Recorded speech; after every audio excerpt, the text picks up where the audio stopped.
வணக்கம் நேயர்களே. இன்னைக்கு வாழைத்தண்டு தட்டை இட்லியும் வேர்க்கடலை சட்னியும் எப்படி பண்ணுறதுன்னு பார்ப்போம். வாழைத்தண்டில் நார் சத்து அதிகம் இருக்குது.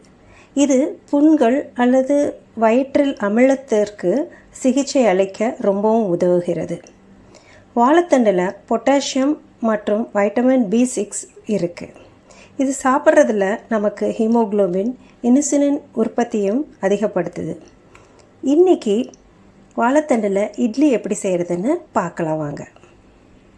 இதற்கு தேவையான பொருட்கள்: வாழைத்தண்டு 1 கப், இட்லி அரிசி 1 கப், உளுத்தம்பருப்பு 1/4 கப், உப்பு தேவைக்கேற்ப.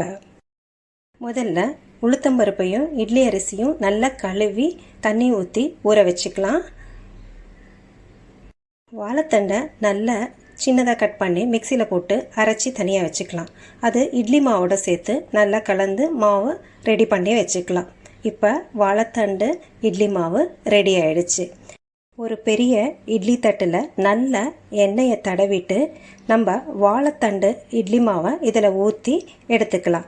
இதே போல் எல்லா தட்டுகளையும் நம்ம ஊற்றி எடுத்து வேக வச்சு எடுத்துக்கலாம். இது ரொம்ப சாஃப்டாக இருக்கும். வாயில் போட்டாவே அப்படியே கரையும், அந்த அளவுக்கு சாஃப்டாக இருக்கும். நம்ம இப்போ வேக வச்சு எடுத்துகிட்டு வந்துடலாம். குக்கரில் இட்லி மாவை ஒரு 20 நிமிஷம் மூடி வச்சு வேக விடலாம். ஒரு 20 நிமிஷம் கழித்து நம்ம வெந்த உடனே ஒவ்வொரு பிளேட்டையும் தனியாக எடுத்து வச்சு ஆற வச்சுக்கலாம். ரொம்பவும் மிருதுவான சத்துள்ள வாழைத்தண்டு தட்டு இட்லி ரெடி ஆயிடுச்சு. இந்த வாழைத்தண்டு தட்டு இட்லிக்கு வேர்க்கடலை சட்னி ரொம்ப நல்லா இருக்கும். இதற்கு தேவையான பொருட்கள்: வேர்க்கடலை 1 கப், ஜீரகம் 2 டீஸ்பூன், புளி சிறிதளவு, வரமிளகாய் 5, வெங்காயம் 2, உப்பு தேவைக்கேற்ப. ஒரு கடாயில் வெங்காயத்தை நல்லா வறுத்து எடுத்துக்கலாம்.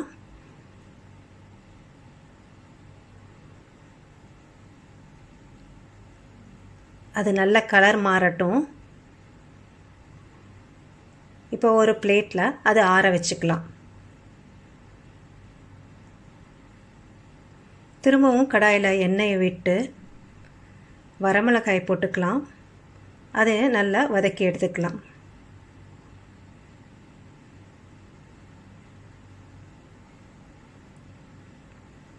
இப்போ ஜீரகம் போட்டுக்கலாம்.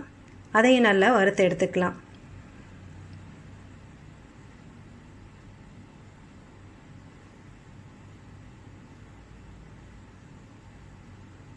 புளியை கொஞ்சம் கடைசியாக போட்டு அந்த சூட்லேயே கலந்து விட்டுக்கலாம். இப்போ எல்லாத்தையும் நம்ம ஒரு பிளேட்டில் ஆற வச்சுக்கலாம். அதே கடாயில் நம்ம வேர்க்கடலையும் நல்லா வறுத்து எடுத்து பிளேட்டில் போட்டு ஆற விட்டுக்கலாம்.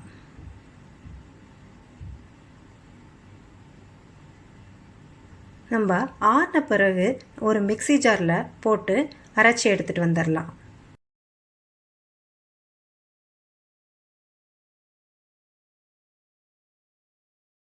அரைச்சி எடுத்தாச்சு. இப்போ உப்பு சேர்த்துக்கலாம். கரண்டியில் செக்கு நல்லெண்ணெய் ஊற்றி எண்ணெய் காஞ்ச உடனே கடுகு போட்டு பொரிய விடலாம். அது பொரிஞ்ச உடனே கடலைப்பருப்பு, உளுத்தம்பருப்பு சேர்த்து அது வறுக்கட்டும். பெருங்காயம் கொஞ்சம் போட்டுக்கலாம். அதுக்கப்புறம் கருவேப்பிலை போட்டு நல்லா தாளித்து சட்னியில் கொட்டிடலாம். வேர்க்கடலை சட்னி நம்ம ரெடி பண்ணிட்டோம். வேர்க்கடலையில் கார்போஹைட்ரேட், நார்ச்சத்து, கரையும் கொழுப்பு, புரோட்டீன், வைட்டமின், இரும்புச்சத்து, கால்சியம், பாஸ்பரஸ், பொட்டாசியம் மற்றும் நம் உடலுக்கு தேவையான அத்தியாவசிய சத்துக்கள் அனைத்தும் நிறைந்துள்ளது. இத்தனை சத்துக்கள் நிறைந்துள்ள வேர்க்கடலையை சாப்பிடுவதால் கிடைக்கும் பலன்கள் ஏராளம். ஆறுன இட்லி தட்டில் நம்ம நடுவில் ஒரு சின்ன மூடி போட்டு அந்த ரவுண்டாக இருக்கிறத நம்ம எடுத்துடலாம். இதை நம்ம தட்டில் திருப்பி போட்டு அப்படியே இட்லியை பரிமாறிடலாம். இப்படி பரிமாறிட்டு நடுவில் நம்ம சட்னியை ஊற்றி அலங்கரிக்கலாம். கூட சாம்பாரும் வச்சு சாப்பிட்டா ரொம்ப சூப்பராகவும் சுவையாகவும் ஆரோக்கியமாகவும் இருக்கும். நம்ம வாழைத்தண்டு தட்டு இட்லியும் வேர்க்கடலை சட்னியும் செஞ்சு பாருங்க, ஆரோக்கியமாக இருங்க.